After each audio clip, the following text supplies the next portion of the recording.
sunod po natin si Alvin Fedalan ng Makati City pa rin po. Sa kanya namang katanungan kay Kung Erin to. Kung Erin, Yes. mukhang sa'yo to. Yes. Alvin, good morning! Yan. Alvin. Morning po. Alvin. Tanong ko po tungkol po rin sa legal po na possible po ba na singilin din po ako nung pinagkakautangan ng kapatid ko po? Kasi yung kapatid ko po, nagkaroon po siya ng problema, lumapit po sa akin. So, yung ano po, inilapit ko rin po siya ron sa kakilala ko at napautang po siya doon. Tapos po, nung nagkakasingilan na po, ay nakahuli po siya ng 2 buwan. And then after po nun, natanggal siya sa trabaho. Nawalan siya ng trabaho. At saka, yun na nga po, na may possible po ba na singilin din po ako nung pinagkakautangan niya? May tanong ako sa'yo, bago ka pasagutin si Kong Erin. Apa. May pirmahan ba kayo? Yan nga ang tanong eh. Ha? May pinirmahan ka? Alvin. Ay ano po, hindi ko po alam kung ang ano po wala po eh.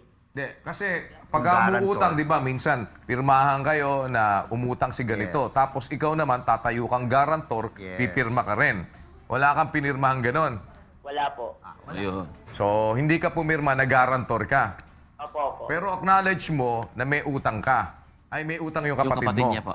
Opo. Dapat sabihin mo muna sa kapatid mo, on the side na hindi muna legal, ang utang dapat bayaran. Nang tayo ay mapagkatiwalaan. Yun. Pangalawa, ang masama umihiram, hindi nagsusuli. So, para tayo ay wag namang masabihang dapat pagka alam mong may hiniram ka, magsoli ka. Now, kung halimbawa, sabihin natin, wala ho ako talagang isusoli, then kausapin yung pinagkakautangan, huwag pagtaguan. Kasi kung minsan, pagkatapos na ng utang, nagtatago na, pagsingilan, May di ba? amnesia na. So, in other words, kasi pwede ka nang makiusap eh. Teka Opo. muna, eto ang predicament ko. Tama po yan, kuya. Medyo nawalan ako ng hanap buhay ngayon, June. Kaya yung Opo. mga kinuha kong mga... Kuya, nalugi na nga ako, kuya eh. Ha? Nalugi ako nagtitindangin eh. Oh. And then, what I'm saying is, pwedeng pag-usapan, di ba? Opo. Kesa yung hindi ka na lang papakita basta, Yun. magtatago ka na lang. Yun, buti na Parang lang si kuya.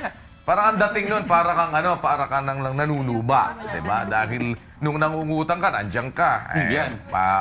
Prosigido ka. Nung nakautang ka na at di ka na makabayad, nagtago ka na. Mas maganda yung hinaharap natin yung responsibilidad at pinag-uusapan para alam niya na hindi ka tumatakbo. Kaya lang talagang gipit na gipit ka. Pangalawa, pagka-utang, walang nakukulong sa utang. Yun lang. Dahil, tama ba yung Kong? Nasa Constitution. Oo. Maliban na lang kung yung utang mo, nilagyan mo ng tseke, inisyo mo ng tseke, tumalbog yung tseke mo, ang tseke ay tinatawag nilang malum prohibitum. Yes. The mere fact na nag-issue ka ng tseke, ibig sabihin may pananagutang ka na agad. Dahil yan ay pag wala palang pondo, kahit na sabihin mo, kasi ganito, kasi ganon, walang no buts, no ifs. Pag sinabing malum prohibitum, ibig sabihin, ikaw ay may pananagutan kapag ka tumalbog ang iyong tseke. But just the same, merong yan, kapag nangutang, Ayun ang itsura, kuya. nangungutang, mukhang kawawa. Kaya nakakaawa yung tuta.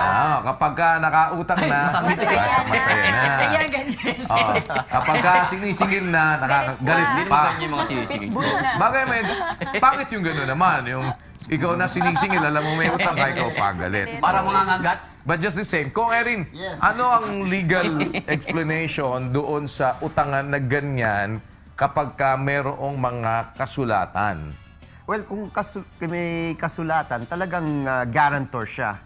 Siya yung mananagot kung hindi makapagbayad yung main o principal ng utang. May karapatan singilin siya noong pinagpautang. Yes. Aha. Pero dahil wala naman siyang pinirmahan na guarantor, Okay. hindi siya pwedeng habulin. Parang parang kumbaga verbal lang. Verbal lang. Oh, ganun din naman doon sa utangan, di ba? Yes. Pero kung halimbawa, ina-acknowledge nung paano pwedeng gawin doon?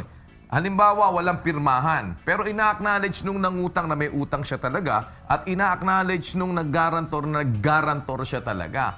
How do you put that into something that will be binding doon sa mga hindi nagpirmahan noong una.